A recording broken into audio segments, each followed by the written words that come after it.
오늘 아침 묵상할 하나님의 말씀은 로마서 2장 1절에서 16절까지 말씀입니다.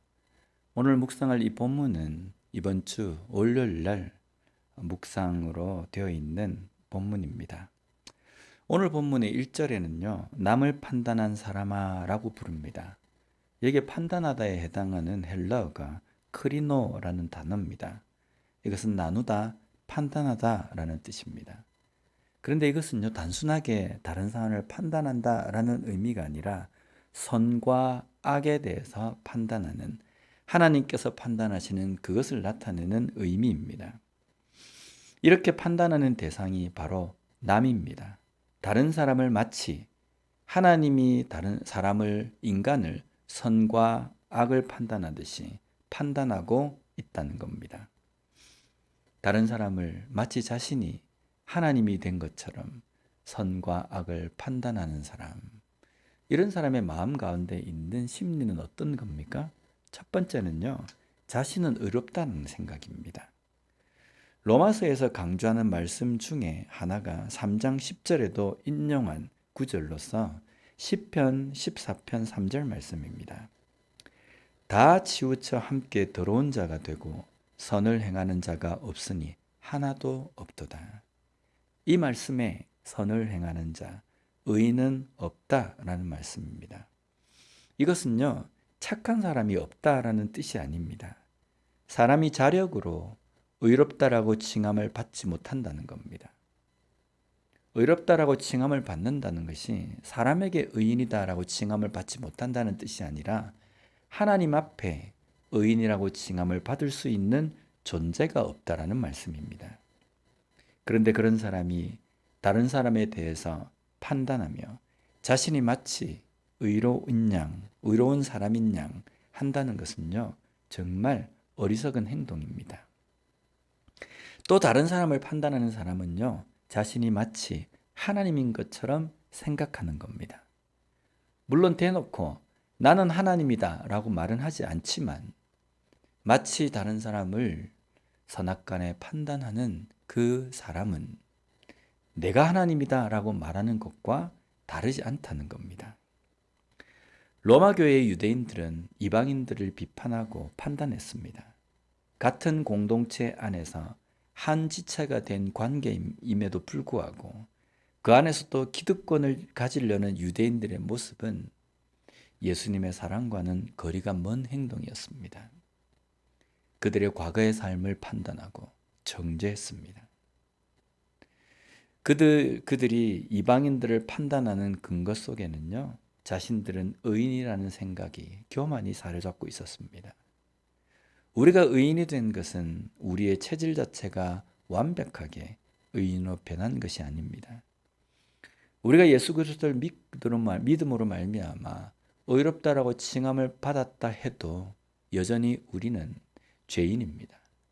생각하는 것부터가 악함에서 비롯되고 선을 우리 자력으로도 행할 수 없는 존재라는 겁니다.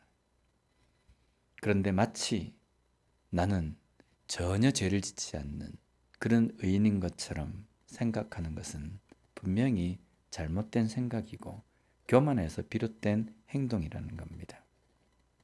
하나님께서 우리를 의롭다, 의인이라고 봐주시는 근거는 우리의 행동에, 우리의 존재에 있는 것이 아니라 예수 그리스도 때문입니다. 우리가 잘나서가 아니라 우리가 의로운 행동을 많이 했기 때문에 우리를 의인이라고 칭해 주시는 것이 아니라 예수 그리스도 때문에, 예수 그리스도를 믿는 믿음 때문에 우리를 의롭다, 의인이라고 칭해 주신다는 겁니다. 우리가 자력으로 하나님 앞에 의인이라고 칭함을 받을 수 없는 이유는 하나님께서 의인으로 봐주시는 그 기준은 너무나도 높기 때문입니다. 우리 인간으로서는 그 기준에 도달할 수 없기 때문입니다. 그러나 그 조건을 예수님께서 충족시켜 주신 것입니다. 예수 그리스도 때문에 의롭다라고 칭함을 받은 자가 다른 사람을 비판하는 것은요, 모순입니다.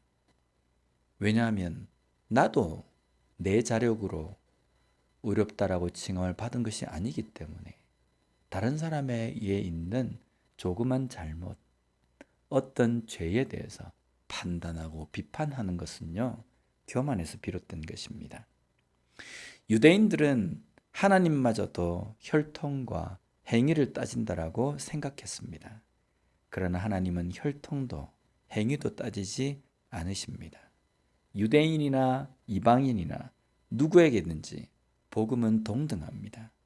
누구든지 예수 그리스도를 믿는 자에게는 구원의 은혜가 임하며 하나님 앞에 의인이라고 칭함을 받게 된다는 것입니다. 은혜가 누구에게든지 차별이 없이 임한다고 한다면요, 중요한 것은 심판도 마찬가지입니다. 심판도 또한 유대인이나 이방인이나 부유한 자나 가난한 자나 똑같이 임한다는 겁니다.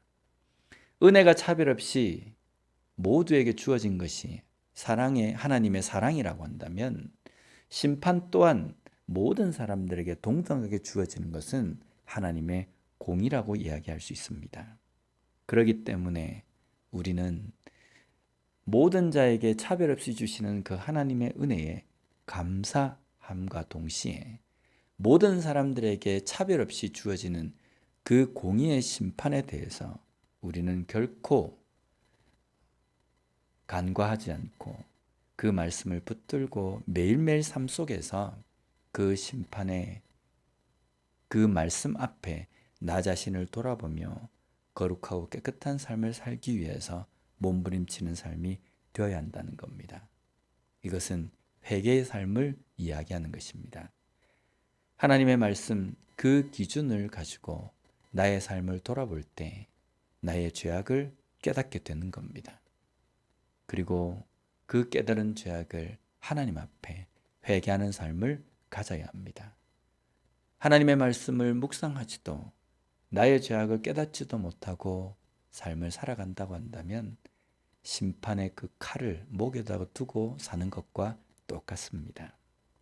매일 삶 속에서 교만하지 않고 항상 하나님의 말씀의 그 잣대를 가지고 내 삶을 돌아봄으로 말미암아 회개하는 진정한 그리스도인으로 살아갈 수 있는 우리 모두가 되었으면 좋겠습니다.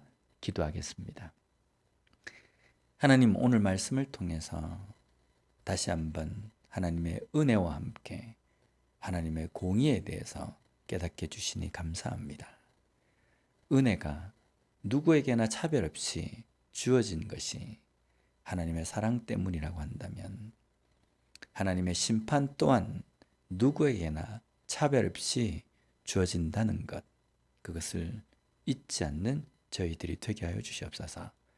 그래야 해서 매 삶, 매 순간순간마다 하나님의 말씀으로 우리의 자신을 돌아보고 그로 말미암아 회개하는 삶을 살아가는 우리 모두가 되게 하여 주시옵소서. 예수님 이름으로 기도드립니다.